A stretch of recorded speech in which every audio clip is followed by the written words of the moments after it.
Today let's talk about Chediak Higashi syndrome.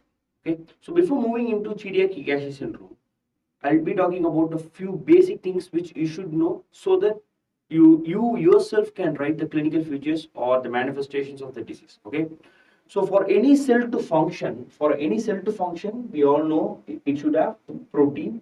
Okay, it should have protein,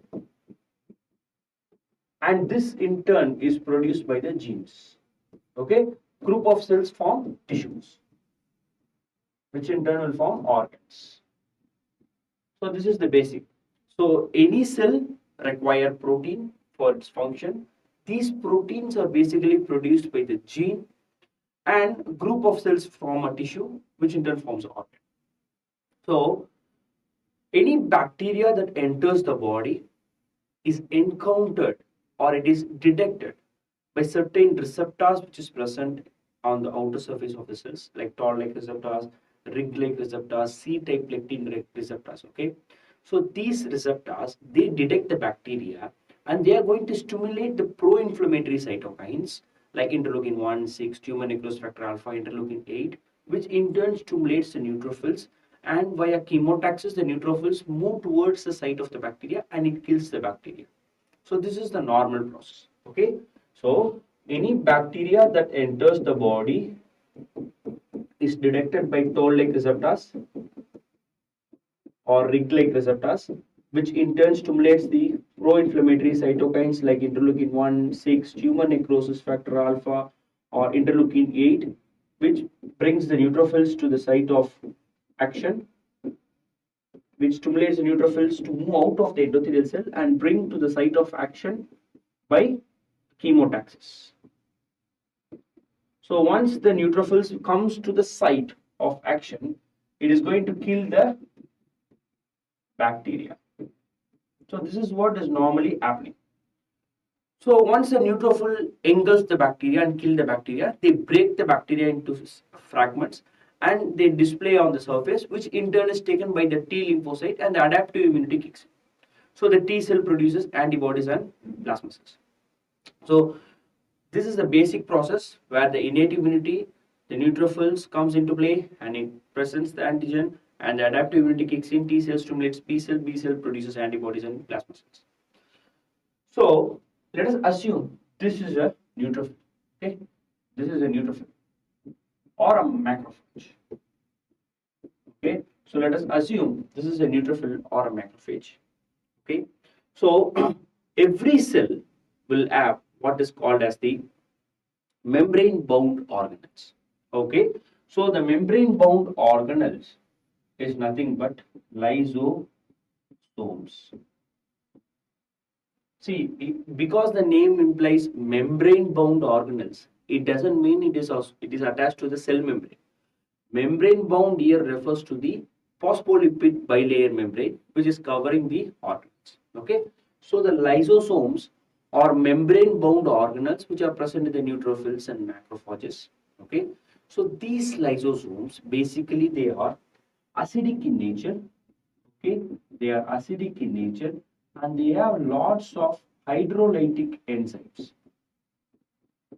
Okay, these hydrolytic enzymes are nothing but lipases, proteases, and it goes on.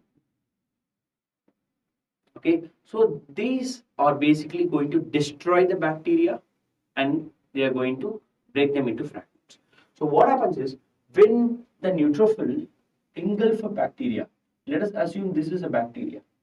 Okay, so when a neutrophil attaches the bacteria and pushes inside itself, the cell membrane of the neutrophil, they extend some projections over the bacteria. So this is the bacteria.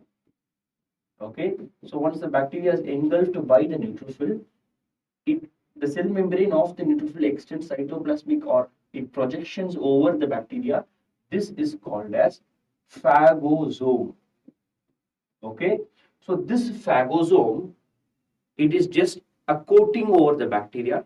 It is not capable of killing the bacteria because it has no acidic nature or no enzymes is present in the phagosome. So this phagosome then combines with the lysosome to form phagolysosome. Okay, this phagolysosome is able to kill the bacteria because it has acidic nature, hydrolytic enzymes, and then it presents the bacteria in the form of antigen, which is taken up by the T lymphocytes. Okay, so this is what is normally happening inside the body. So now, as I told you, any cell requires protein which is controlled by the genes. So the function of a lysosome is basically controlled by what is called as the list gene. Very list gene. Okay, so the list gene only regulates, okay, you go and attack this cell, you do this, you do that. So when there is impairment or any mutation in the list gene, the lysosomes will be affected. The functions of the lysosome will be affected. And one more thing you should understand is, there are some organelles which are associated with the lysosomes. That is, they follow the same pathway as the lysosome formation. Okay, those examples are melanosomes, platelet granules. See, remember, these are lysosome associated granules, lysosome associated organelles. So they follow the same pathway and they are also controlled by the list gene. So whenever the list gene is affected, the lysosomes are affected as well as the lysosome associated organelles are affected. So the melanosomes or the platelet derived granules are also going to get affected. So when the list gene is mutated, what happens is, two things will happen. One is, see, the phagosome fuses with the lysosome to form phagolysosome. That is called as fusion. So once the bacteria is killed and it is presented in the form of antigen, this phagolysosome should split and break down into small pieces. That is called as secondary lysosomes. That is called as fission. So fission is very important for a normal cell function. So fusion should take place when a phagosome fuses with a lysosome to form phagolysosome. It kills the bacteria with certain hydrolytic enzymes and acidic nature. Once the bacteria is killed, this phagolysosome should again split and it should form secondary lysosomes. Okay, this is a normal structure, normal pattern which should happen. So what happens when there is list gene mutation is, there will be impairment or there will be defective fusion and fission. So what happens, the cell will become big. Okay, so the phagolysosome, instead of, say for example, this is a phagolysosome. When there is list gene mutation, what happens is, this will form bigger. There will be decreased fission. So there will be no breakdown of the phagolysosome. So because there is no breakdown, the phagolysosome becomes very big. So when it becomes very big, the movement towards the phagosome will be delayed. There will be delayed killing of a bacteria. So there will be increased pyogenic infections. And one more thing you should understand is, as I said, the list gene also controls lysosomal derived organelles like melanocytes and platelet derived granules. So the melanosomes, they are basically present inside the melanocyte. The melanosomes produces melanin, and it also aids in transport of the melanin towards the skin cells to produce the pigment. So when the melanosomes are affected, the expression of the melanin in the skin is not going to happen. So when the expression of the melanin in the skin is not happening, that is called as albinism. Okay, that is called as albinism. So one of the main feature is albinism. So when platelet granules are affected, there's going to be increased bleeding. And when this fission is affected, there's going to be increased pyogenic infections. So now, you should tell me, when there is Chediak syndrome, the list gene is going to get affected. List gene controls lysosome and lysosome associated organelles. So all this is going to result in increased pyogenic infections, increased bleeding tendencies, and albinism.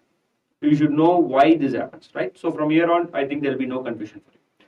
And the Chediak syndrome is an autosomal recessive disease. I'll be talking about what is autosomal recessive, dominant, X-linked dominant recessive in pedigree analysis. So I'll make that in the upcoming videos. So as of now, know that Chediak syndrome is an autosomal recessive disease. Okay.